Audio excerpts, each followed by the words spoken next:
the advantage of coming to JDC from being the managing director of Kodak in Israel for quite some time. So you were part of the tech industry, the innovation set, so to speak. Now you're part of social innovation. So are there any connections there? Do you see it? So thank you, Momo. As I was listening to David's observation, I cannot tell you how much it really resonates with me. And I want to tell you a story. I got the job of being the managing director of Kodak in Israel in 2012. These were very difficult times. Kodak filed for Chapter 11, and we were really in a survival mode. What we thought together is that it's not enough that we produce the best products. We need to add value in another way. And our strategy was to go to open innovation, to create a discourse with startups in the printing industry and in the photography industry. And we were, it might sound trivial to you, but it was quite controversial at the time for Kodak, because the DNA of Kodak was, we do everything by ourselves. We don't ask people to do things for us. So when the global CEO of Kodak came to Israel, I was a bit concerned. But he was so impressed with what we did in our connection to the ecosystem of innovation in Israel that he really asked me to do it on a global basis and offered me to be the global head of innovation of Kodak. So it was a very significant moment for me. I would say it was my Kodak moment. But it was not just a win for me. I think it was, and it really relates to what you're saying, David, really a win for Israel, because it was a recognition of the innovation patterns within Israeli society on a global basis. So when I moved from, made a decision a year ago to move from the business sector to the social world, I knew I had a toolkit with me. I lose a few assets, right, like the network, but I had a toolkit with me, and I wanted to bring the innovation patterns from the business world to the social world. And I could give you two examples. One is, for example, what we did at Kodak, as I said, is creating an ecosystem of startup in the printing industry. You know, the Internet of Things, so we called it the Printernet of Things. What I would like us to do at the joint is really create the employ tech scene. So employ tech and technology, employ tech. What does it mean? Is to create convene a scene of startup talking about employment and technology. Now, I think there is a gap here, because in many other tech scenes, there is a sponsor from the business. If it's an autonomous car, then car manufacturer will drive it. If it's healthcare, the health tech, then the healthcare companies will drive it. But employ tech is the problem of everyone, right? Yeah. So there is no owner. So I think Tevet and the government of Israel, specifically the Ministry of Labor, can really be a key player here. So we see the connection here, which is vital. And let's go back, David. I think we've sort of established that there's a mega crisis that also concerns inequality. But let's sort of, I'm not sure that everybody here today necessarily connects with inclusive growth. So let's maybe elaborate a bit on that and what it is. So inclusive growth is the idea that an economy should work for the many and not just the few. And one of the people that we quote in Leaving No One Behind is the late Kofi Annan, the former Secretary General of the UN, who said that a society that only works for the few will not be sustained by the many. There is a fascinating and very disturbing survey which is done every year by the Edelman Company out of New York, the Edelman Trust Barometer. And this year, the Edelman Trust Barometer across the world found that only 1 in 5, 20% of the general public think the system is working for them. In my country, it's only 14%. You want an explanation for Brexit, by the way? There you have it.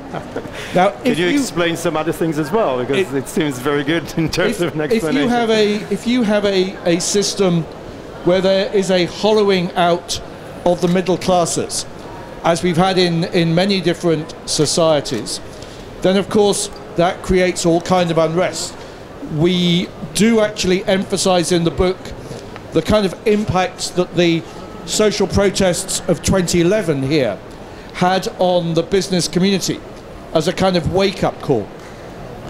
And what we believe is that it is in the long-term interests of business to be more proactive through its workplace, through its marketplaces, through influencing the supply chain, as well as in terms of its wider impact on the community and society, that businesses should be more proactive in helping people who are at the moment on the margins to be able to come into the mainstream. So this debate about inclusive growth and the role that businesses can play is incredibly topical around the world. You may have seen back in August that the Business Roundtable in the United States, 180 of the most senior CEOs reformulated their view about the purpose of the business. They redefined it to say the purpose of the business has to meet the needs of different stakeholders. Also in August, in the margins of the G7 summit in Biarritz, President Macron of France formally launched an OECD initiative called Business for Inclusive Growth, led by Emmanuel Faber from the CEO of Danone, with 33 other big global businesses like Accenture and Mars and so on. And most recently still, just last week, in my country, the British Academy issued a very important new report about the purpose of business. And instead of saying the purpose of business is maximizing shareholder value, what this report says is that the purpose of business should be to find profitable solutions to the problems of people and planet, and not to profit from doing harm in the meantime. So I think a very important reformulation. So I think leaving no behind the role of business, Israeli business in inclusive growth, is incredibly topical on an international stage, not just for here in Israel. Fantastic, and we've followed sort of a previous report that identified 4 pillars that a business can have an impact on inclusive growth. The first one is employees, and within that the work on diversity and inclusion. The second is suppliers. The third would be products and services, and the fourth would be the impact on communities that the business is working with.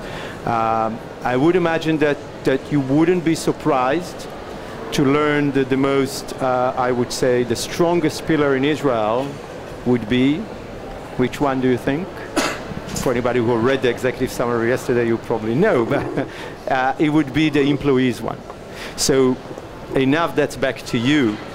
JDC-Tevet has sort of been established to sort of help employees sort of rise up and first of all get into the workforce, especially with diverse communities. And nowadays it moves to a sort of a new kind of, you defined it as a new contract that we need to kind of come up with, right? Because things are changing. Yeah, I think it's a very good question. The way I see it is that there is an unwritten contract between governments in general and the business sector. The government is responsible for the individual until he gets a job, from kindergarten to school, army, university, vocational training. But once the individual moves and he finds a job, then he is the responsibility of the employer. This is the classic system and the way it works. The pipeline is the responsibility of the government, and the workforce is the responsibility of the employer. Now, I want to ask you, the people who sit here, you manage big companies. What happened in changing time of technology when your workforce is might not be relevant? New jobs emerge, some are made redundant. What are you doing with the workforce? But the problem is even bigger with the demographic change, right? Because Ruby Rivlin talked about the 4 sectors, the 4 tribes. Today, 50% of the kids who go to the first grade are ultra-Orthodox and Arab. What will happen in 15 years when they will be the workforce? So I think the line here is not that clear anymore. And what do I mean by that? If we talk about the workforce, if the business sector who owns the responsibility for the workforce don't do his job well, what could happen is the employees leave or leave the workforce and are being the next unemployed or the next chronic poor. That might lead to a chronic unemployment where there are people on one side, jobs on the other side, but they don't connect. So workforce is not just the problem of the business, it's a problem of the business and the government. Also, the 4 tribes are not just, and the pipeline is not just the problem of the government, because this is your future workforce. This is, you will have to employ 4 tribes. So I say we are in changing times, and changing times need new thinking. I think it's time for us to think about the unwritten contract and write together a new contract that define a new shared responsibility between the business sector and the government, where we sit together and think how together we can tackle and work on both the pipeline and the workforce. And again, this is going back, connecting to what David said about people feeling that the system isn't working for them and it needs to be fixed. So David, do you see an echo of that in other places as well? So just to build on that last point, because of course it is the 4 tribes, but it's also increasingly all 4 tribes with multi-generation. Because as we all happily live longer, then we will also be working longer. And so in many of our workplaces, we will be having the potential of 3, 4, in the future 5 generations maybe side by side in the workforce with very different sets of wants and needs and expectations as well. And I think just to build two other points, we quote a lot in our book from the Startup Nation book. It's 10 years old, scarily, this year, and it's still a brilliant book. But the lead author of that book, Dan Senor, said in a big speech in Jerusalem just a few months ago, and we finished the book with his words, that these challenges of the shortage of trained people, particularly for the high-tech sector, for those 360 global R&D centers with a presence here in Israel, makes it a very, very strong business argument for taking action. What I think also impressed Momo and Tammy and Alicia, who with me were the authors of this book, was also the fact of how many of the companies that we profile, and we've got nearly 30 different companies, 40 different examples of practical action that companies are already taking on inclusive growth here. What really impressed us was how many of those companies talked about the importance of collaboration, working with an NGO intermediary, whether it's Co-Impact, or whether it's WeSource, or whether it's Tesofan, and so on. But the importance of actually having a really strong, long-term NGO intermediary that can help to deliver on the particular programs. But also the importance of now getting their suppliers involved. And we saw some great examples from organizations like Bank Leumi and so on. And also sometimes being prepared to work even with fierce competitors. Yeah, and that's again very powerful. So enough to conclude, you know, its social contract is a big thing and it will take time. What can businesses kind of do tomorrow morning? What would you expect them to do now? As we understand that there's an issue, I think all of you here are working on that, even though you haven't necessarily categorized it as work on inclusive growth. I think that's one of the messages here today. I think the book will help us see a bigger picture that we sort of we're working on. I find that if you have a bigger picture, your efforts are renewed and boosted and scaled. But still, what could you do tomorrow as part of what JDC-Tevet would recommend if you want to boost your efforts? So I think, Momo, what you're asking me is what is the role of Tevet and the joint in this new contract? And what I want to tell you here is that Tevet was founded 13 years ago as a partnership with the government, and the idea was to integrate excluded population into the workforce. It is a success, okay? The partnership built infrastructure across the country, and you can see the numbers. Unemployment has dropped dramatically, and inclusion really grew. We also help marginalized population advance their career. But when you're talking about the new contract, Tevet has already taken a step into the new contract. And I can give you 3 examples. First, Momo, is really our great partnership in the program called Career Ladders, which takes entry-level workers and really help them build a career ladder. We help the business help the first-level employees, and it's a win-win for everyone, for the government, for the individual, and for the company. Second, Tevet has developed a pioneering model called iPro to deal with the new skills of tomorrow, the soft skills.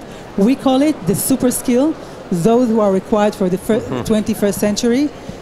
And the third is methodologies that Tevet has developed talking about lifelong learning, how to empower the individual to take ownership of his own destiny and his career advancement and build it. So I'm talking about 3 things that Tevet is already doing: career ladders, iPro, and lifelong learning. Yeah. I think the second part is the position of Tevet, of the joint, as an honest broker. Yeah. Because of the track record of success with the government, we are perceived as an honest broker. This is why, taking all the great things that we've done in the new contract, we want to take them to the next level, to a strategic level, to be a convener of the new discussion, to help build a mutual language, a new discourse about workforce and pipeline between the government and the business sector. Fantastic. And we'll obviously work on that. And we should also add to that the 2020 Maala index, the new criteria, especially in the employee chapter, reflects a lot of that. Absolutely. In a very, I would say, inviting and process-wise way to grow up with that. So David, to conclude and keep people intrigued, and we have a minute left, there's a checklist at the beginning of the book, and then we see it again. What could we do with that checklist? We love checklists. So a key action point, please, for everyone from an Israeli company here today, or a partner of an Israeli company, or a business that is doing business here in Israel. Please download Leaving No One Behind.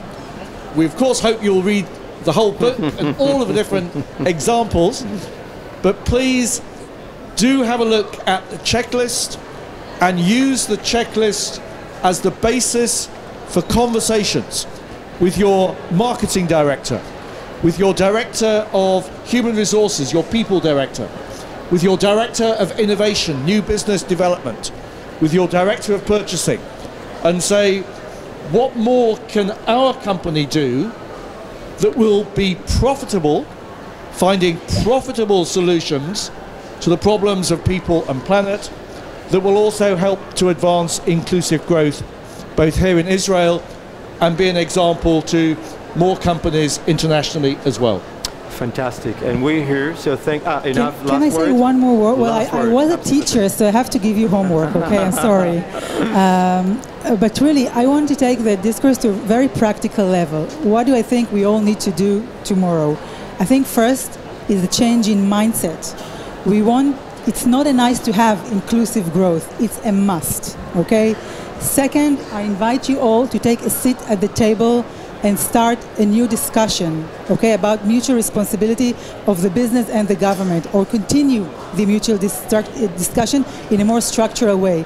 And third, I think what we can gain here is that if every company brings to the table its best practices, we at JDC, JDC-Tevet, bring our best practices, the government brings its best practices, together we can create the next practice for inclusive growth.